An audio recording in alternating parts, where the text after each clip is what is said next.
आज की SmackDown Roman Reigns अपने घर के सोफे काउच पे बैठ के देख रहे होंगे तो एक वो डेविल वाली स्माइल तो जरूर आई होगी यार। Okay, hello chatters. My name is Rohit and you are watching Wrestle Chatter. तो इस वीडियो में गाइस हम लोग बात करने वाले हैं आज ये स्मैकडाउन के एपिसोड के बारे में, जहां पर काफी सारी इंपॉर्टेंट चीजें थी इंक्लूडिंग ब्लड लाइन की बिग प्रोग्रेशन। सबसे पहले जो स्मैकडाउन की स्टार्टिंग है वो होती है miss money in the bank Tiffany Stratton से। टिफनी स्ट्रैटन को जो है थोड़ा सा मतलब उनकी एंट्रेंस पे वो जो सारी वाइब है उसको भी चेंज किया गया है। अब टिफनी रिंग में आती है और वो बोलती है कि मैं youngest miss money in the bank बनी हूँ, और वो बेली, रॉक्सेन और साथ में लिव मॉर्गन तीनों को एक तरीके से वार्निंग देती हैं कि भैया अब टिफी टाइम आ गया है, और टिफी टाइम आ गया है तो फिर अब वो सबको जो है तहस नहस करने वाली हैं। इसके बाद बेली की एंट्री हो जाती है। वो सबसे पहले तो उनको बधाइयाँ देती हैं, लेकिन उसके बाद जैसे ही वो आगे अपनी बातें बोलती हैं तो टिफनी कहती है अरे टिफी टाइम है, तू यहाँ पे है ही क्यों, मतलब उनके आने पे ही सवाल खड़ी कर देती हैं। एंड देन बेली बताती है कि मैंने 2019 में इसको जीता था, और क्योंकि यंगेस्ट बनी है वो, उनकी एज ज़्यादा नहीं है, तो 2019 को बोलती है अरे शायद हो सकता है तूने तो वो देखा भी ना हो। तो टिफनी इसको काउंटर करती है हाँ वो तो बहुत मिलियन सालों पहले की बात है ना जो मैंने नहीं देखा होगा। इसके बाद जो बेली है वो सीधा सीधा ही बोल देती है टिफनी को कि अगर तू मेरे ऊपर कैश इन करने की कोशिश करती है, प्लान करती है, तो तू यंगेस्ट तो बनी है, साथ में ये भी हो जाएगा कि फर्स्ट तू miss money in the bank होगी जिसका कैश इन फेल होने वाला है। तो बेली तो क्या बोले थे भाई मेरे ऊपर कैश इन करने की कोई ज़रूरत है नहीं। इसके बाद नाया जैक्स की एंट्री होती है। नाया जैक्स आके अपना अलग ही गाना गा रही है क्योंकि समर स्लैम में उनका मैच होने वाला है बेली के साथ। तो बोलती है कि मैं वहीं पे जो ये टाइटल है वो लेने वाली हूँ। बेली बोलती है अब मैं कोई हक करने वाली बेली नहीं हूँ, मैं वो अपने वो एक्वलेट्स गिनाती हैं और कहती है कि समर स्लैम में हमारा मैच होने वाला है और जीतूंगी मैं ही, मैं अपनी चैंपियनशिप को रिटेन करूंगी। बट बेली यहाँ पे एक चीज़ ड्रॉप करती हैं और वो था डिवाइड एंड कॉन्कर, यानी कि वो बोलती हैं कि अगर ऐसा हो जाए कि मैं हार जाऊं मान लो और नाया जैक्स चैंपियन बन जाएं तो फिर ये टिफनी क्या करने वाली है। तो इस बात को वो बस ऐसे ऐसे करके साइड कर देते हैं। बट इसके बाद दोनों ने मिलकर अटैक भी कर दिया बेली के ऊपर, और अटैक कर दिया तो मिशन सेव करने के लिए आती हैं। बट ऐसा कुछ खास हुआ नहीं, क्योंकि इसके बाद जब मिशन और नाया जैक्स के बीच में मैच होता है तो रिंग साइड पे टिफनी और जो बेली है वो दोनों ही थी, और उन मतलब रिंग साइड पे भी डिस्ट्रैक्शन चल रही थी। फिर रिंग में आके नाइलेटर मार दिया नाया जैक्स ने और वो मैच जीत गई। अब मैच जीतने के बाद भी ये बेली के ऊपर स्टिल अटैक कर रही हैं, और अटैक कुछ ऐसे होता है कि टिफनी ने ब्रीफकेस का भी यूज़ किया, और वो ऐसा मूवमेंट लग रहा था कि कैश इन हो सकता है, यहाँ पे हो सकता है कि कैश इन करने चल पड़ी टिफनी स्ट्रैटन। लेकिन फिर नाया जैक्स आके बोलती हैं अरे तू ये क्या कर रही है, क्योंकि इनकी तो अपनी अलग यारी दोस्ती चल रही है। तो अभी नाया जैक्स को हजम नहीं हो रहा कि टिफनी जो है कैश इन करके चैंपियन बन जाए। अभी ये तो सेगमेंट में हुआ, लेकिन एक मेरा पॉइंट है इसके ऊपर कि टिफी टाइम कुछ ज़्यादा ही टिफनी स्ट्रैटन बोल रही है। इस पॉइंट पे तो बहुत डेफिनेटली 100% वर्क कर रहा है, लेकिन मुझे ऐसा लगता है कि आने वाले टाइम में अगर उन्होंने थोड़ा सा और काम नहीं किया चीज़ों के ऊपर तो सिर्फ टिफी टाइम कहने से काम चलेगा नहीं। और ये बात तो एडमिट करनी पड़ेगी कि if you look good on screen तो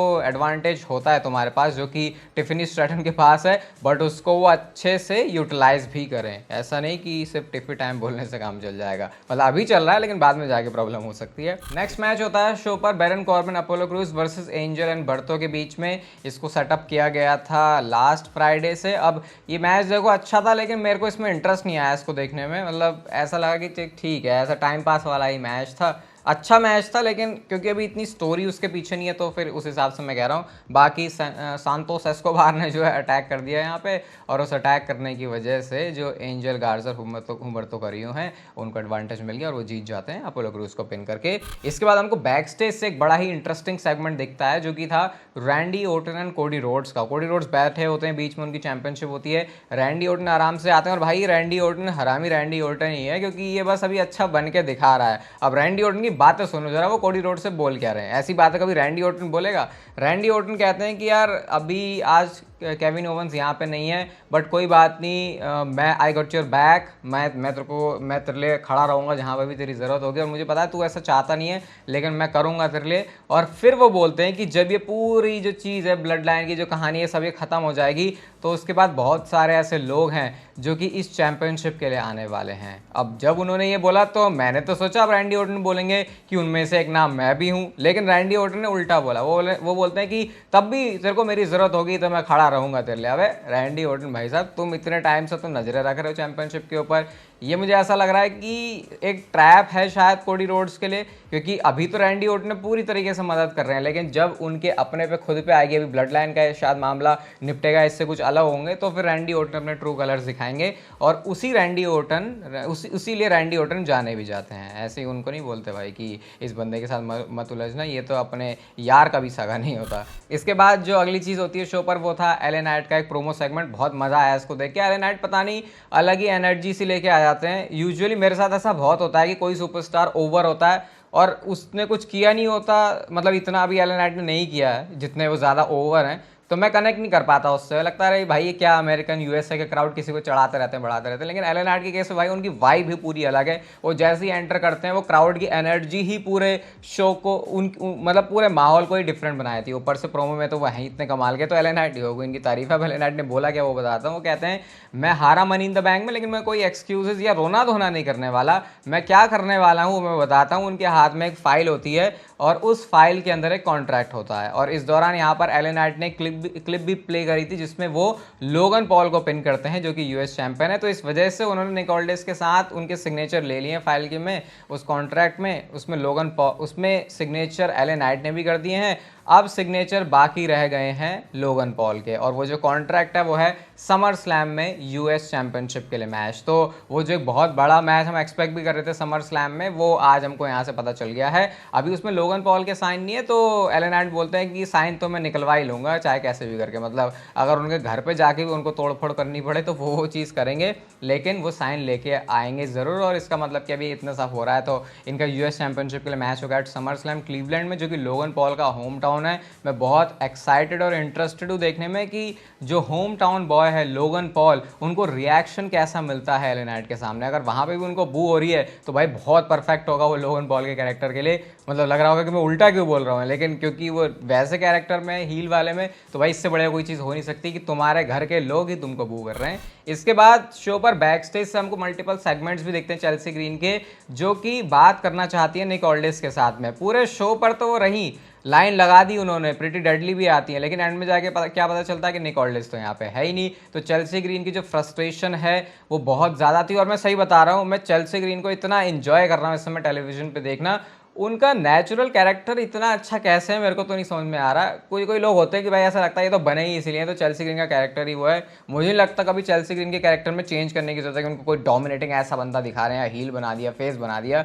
उनका जो चल रहा है वही चलते रहना चाहिए। और उनका वो मनी इन द बैंक का स्पॉट भी वो तो दिमाग में ही घर कर गया भाई। उनको हल्के में लिया जाता, लेकिन क्या स्पॉट डिलीवर किया उन्होंने। और आज भी उनकी जो मतलब हमेशा ही वो बहुत एंटरटेनिंग लगती हैं।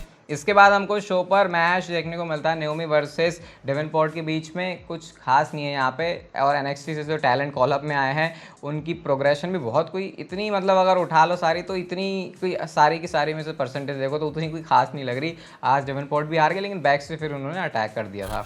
इसके बाद शो पर मैच आता है और एक चैंपियनशिप्स डिफेंड हो रही थी यहाँ पर DIY versus Austin theory Grayson Waller के बीच में। ऑस्टिन थ्योरी ग्रेसन वॉलर के बीच में आपको बताइए कैसे पंगे चल रहे हैं। ग्रेसन वॉलर ने गलती से ऑस्टिन थ्योरी को बजा भी दिया था, बट मैच का मोमेंट आता है जब मीट इन द मिडिल ये लगा रहे होते हैं, लगता नहीं है, दोनों के पैर खुद ही लड़ जाते हैं आपस में। इसके बाद DIY ने अपना फिनिशर लगा के चैंपियनशिप यहाँ पे रिटेन कर ली है। जब जा रहे होते हैं Grayson Waller and Austin theory, तो ऑस्टिन थ्योरी का मुंह पीछे की तरफ है, मतलब पीछे की तरफ नहीं है, तो वहां से आके जेकब फाटू धमकते हैं भाई, और उन्होंने अटैक कर दिया ऑस्टिन थ्योरी के ऊपर। ग्रेसन वॉलर वहां से कल्टी काट लेते हैं एंड देन हमने समवन ड्रॉप देखा, हमने वो मून सॉल्ट देखी जो कि स्प्रिंग बोर्ड की तरह उन्होंने यूज़ किया, फिर हमने टॉप रोप से देखा। तो मतलब जो पूरी मैं बात कर रहा हूँ ना जी कि ये कैसे हैं सुपरस्टार, स्पेशली आप देखना भाई, मैंने बोला था ना सबसे बढ़िया समवन ड्रॉप इस समय मेरे को पूरे ही प्रोफेशनल रेसलिंग में जो है जेकब फाटू की लगती है। और आज उन्होंने वो चंपा को जो लगाई थी उससे आपको आई थिंक क्लियर आइडिया पड़ जाना चाहिए। सबको तहस नहस कर दिया उन्होंने। इसके बाद सोलो सिकोवा का ब्लड लाइन के साथ एंट्री होती है, ब्लड लाइन के साथ ये रिंग में खड़े हुए हैं पूरे सारे बंदे। अब इसके बाद सोलो सिकोवा बोलते हैं कि एक्नॉलेज करने के लिए उन्होंने बोला, बिल्कुल रोमन रेंज के स्टाइल में। तो अब ये चीज़ वो लगातार हर शो पर करने वाले हैं। आगे सोलो सिकोवा बोलते हैं कि उन लोगों का क्या हुआ जिन्होंने मुझे एक्नॉलेज नहीं किया था। जिमी ऊसो ने नहीं किया था, वो भग गया, उसको हमने मार मूर के भगा दिया। पॉल हेमन वो भी जा चुका है, और अब वो आते हैं रोमन रेंज के ऊपर। एंड रोमन रेंज जैसे ही उन्होंने बोला, क्राउड जो है उनको चीयर करने लगता है, रोमन रेंज के चैंट लग रहे होते हैं। तो सोलो सिकोवा बोलते हैं यार उसको चीयर करने की ज़रूरत नहीं है, तुम रोमन रेंस को डिज़र्व नहीं करते हो, ऐसा बोला जो इस समय सोलो सिकोवा ने। एंड देन वो बोलते हैं कि अब मैं हूँ तुम्हारे लिए यहाँ पे। तो ये बिल्कुल क्लियर इंडिकेशन देता है भाई कि जिस तरीके से सोलो सिकोवा ने रोमन रेंस के बारे में बातें बोली हैं, ये रोमन रेंस का प्योर बेबी फेस वाला ही कैरेक्टर होने वाला है, क्योंकि तभी कोई हील बंदा ऐसी बातें बोलता है। और रोमन रेंस भी जब इस चीज़ को देख रहे होंगे सोचेंगे हाँ भैया अभी रुक जा, अभी जब दिन आएगा तेरा तो मैं बताऊंगा अच्छे से। क्योंकि जैसा उनको सपोर्ट मिल रहा है, जैसी सोलो सिकोवा बातें बोल रहे हैं, क्लियर ये बहुत बड़ा सेटअप लग रहा है रोमन रेंस के रिटर्न का। और फिर वो रोमन रेंस के बारे में भी बोलते हैं भाई, कहते हैं कि जब रोमन रेंस वापस आएगा तो वो मुझे भी एक्नॉलेज, अगर रोमन रेंस वापस आएगा तो वो मुझे एक्नॉलेज करेगा उसके ट्राइबल चीफ की तरह। मतलब अब ट्राइबल चीफ ही किसी और ट्राइबल चीफ को एक्नॉलेज करेगा, ऐसा सोलो सिकोवा सोचते हैं। बट वो कहते हैं आज इस बारे में हम बात नहीं कर रहे, आज कोडी रोड्स के बारे में बात करते हैं। और ये कोडी रोड्स का टर्न है मुझे एक्नॉलेज करने का। कोडी रोड्स की एंट्री होती है, face to face Cody Rhodes का बहुत बड़ा जिगरा है भाई, वो सामने बिल्कुल जो है खड़े हो जाते हैं पूरी ब्लड लाइन के। और अब कोडी रोड्स ने गुस्से वाला एक प्रोमो कट किया, वो बोलते हैं कि मैंने सब कुछ सुना जो भी तूने बोला, और मुझे ऐसा लग रहा है कि हम दोनों को सेम चीज़ चाहिए। अभी निकोल्डिस से बात करनी पड़ेगी, लेकिन अनडिस्प्यूटेड चैंपियनशिप के लिए तेरा और मेरा मैच एट समर स्लैम। मतलब कि अब यहाँ से क्लियर ही पता लग रहा है जो हम स्पेकुलेट कर रहे थे वही चीज़ हो रही है। इसके बाद क्या होता है, वो कहते हैं कि अगर मेरे हाथ में चीज़ें होती तो मैं समर स्लैम तक का भी वेट ना करता। और इतने में क्या हुआ, कोडी रोड्स की बात है जब ब्लड लाइन के मेंबर्स ने सीरियसली ली,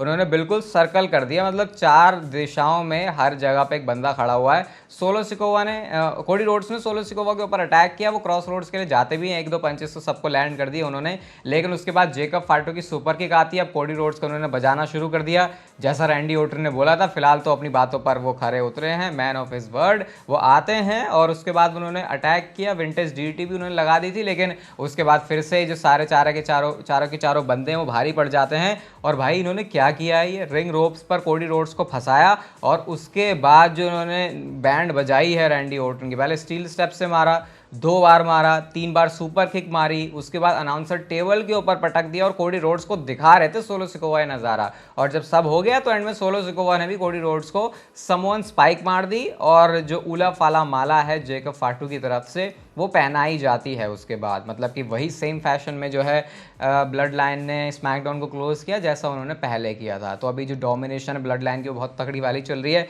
और इस वीडियो को मैं बिना उस चीज़ के ख़त्म कर दूं, बिना मेंशन किए, वो तो पॉसिबल हो ही नहीं सकता। शायद आपने देख भी लिया होगा, व्हाट्सएप चैनल पे मैंने शेयर किया था। भाई साहब जॉन सीना इस समय इंडिया में है और रीज़न इसका ऐसा है कि मतलब ये तो इमेजिन भी नहीं किया था कि जॉन सीना इंडिया में शादी हो रही है और उसमें जो है पंजाबी गाने तारा रारा पे नाच रहे हैं। ये आप देख सकते हो यहाँ पे जो अंबानीज वेडिंग है उसमें आए हुए हैं जॉन सीना। और यहाँ पे तो भाई बिल्कुल वो मस्त तरीके से अपना बिल्कुल देसी जो है अपना इंडियन जो ट्रेडिशनल आउटफिट है उसमें है और नाच गाना सब कुछ हो रहा है। जॉन सीना बहुत फन टाइम यहाँ पे एंजॉय कर रहे हैं भाई।